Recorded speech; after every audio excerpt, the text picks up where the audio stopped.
Yan, at eto na nga, dahil maulan, so wala pong estudyante si Teacher Rose ngayong araw na ito, ay sa gabi na ito. Actually, yung target po ng ating pag-aaralan sana ngayong gabi ay tungkol sa paggamit ng style. No? Saan ba yun? Aha.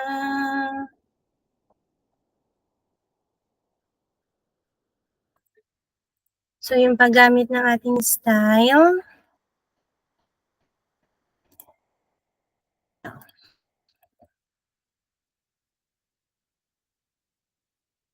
Ayan. So, yung style po natin, so ito yung nilalagay natin dun sa header para gumana yung style po natin.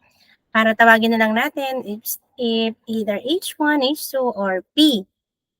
And of course po, for the button, yan, yung paggamit po natin ng style. So, ito po yung sa cascading style sheet po natin.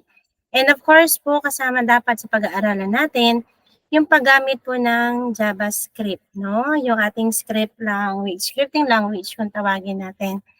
And for the scripting language po natin, syempre, may isa sana akong ipapasok which is using the function. Yung function ng calculator, kung siya ay sum, addition, subtraction, multiplication, and division. So, ginagamitan po natin siya ng script. So, paano po ba yung mangyayari dun sa ating institutional? So, syempre, ito yan, makikita po natin, meron tayong tatlong frames. Okay, so yung frames natin na yan, bawat pindot natin sa navigation, dito lang po siya sa target mid na frame mapupunta. So, hindi po siya mag-open pa ng iba pa pong page. So, doon lang po siya. So, magre-retain yung header tsaka yung navigation po sa kanya. So, ano yung target nating output? So, ganito po dapat yung magiging output po ninyo. Ayan.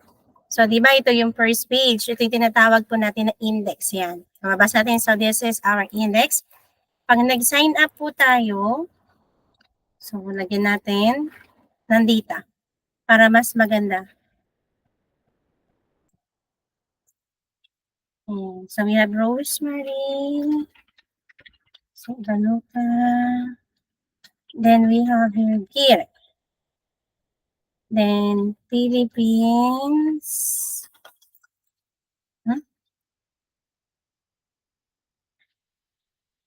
Bulacan. Ginto. Santa Rita.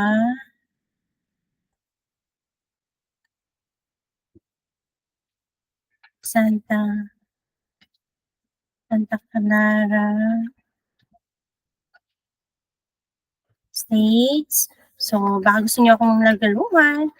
May 19, 1989, 44. So, meron tayong view button. So, yung ginamitan po natin kanina din ng styles. So, may red, saka meron pong border. Yan. So, pag-click po natin ng view, lilitaw kung ano yung in-input natin inside the text box. Okay po? And then, click the submit. So, this will be our main page o yung tinatawag natin na landing page. Kung mapapansin natin, yung frame natin sa unahan ay hindi po siya namumove. Samantalang this one po, yung ating left frame, namumove po siya. Okay? So, pwede siyang i-resize. So, dito po nakikita ninyo may tatlo tayong frame. So, ibig sabihin, kapag po maglalanding sa Gire main page, kinakailangan matawag niya po yung tatlong files. So, we have here the header, Gire header, and then we have here the Gire navigation, and ano ba itong ginamit ko for the main page?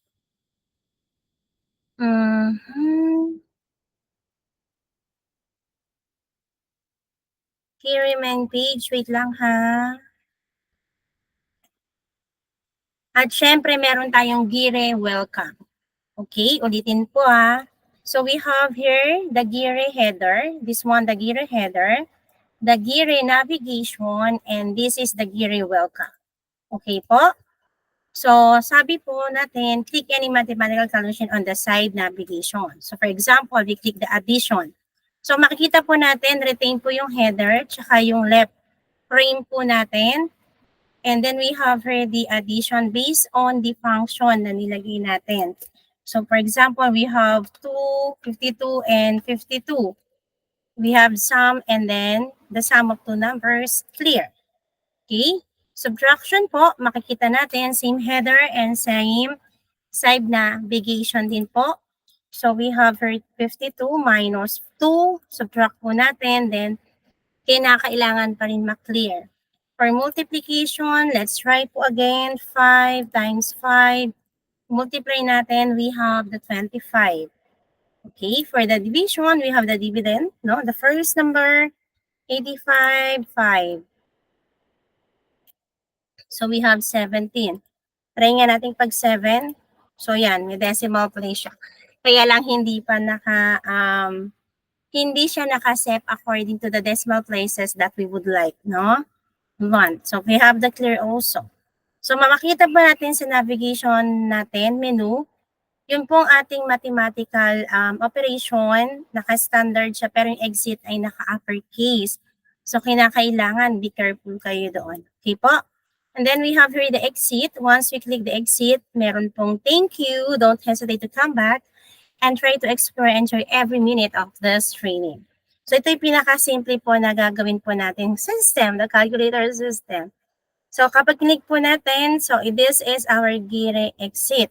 So back to main, balik po tayo dun sa index. Okay, so ilang files yung kinakailangan nating ma-create. First, Gire index. Pag nag-sign up, meron tayong Gire registration. And then papasok po siya sa Gire main page. So this is for 3.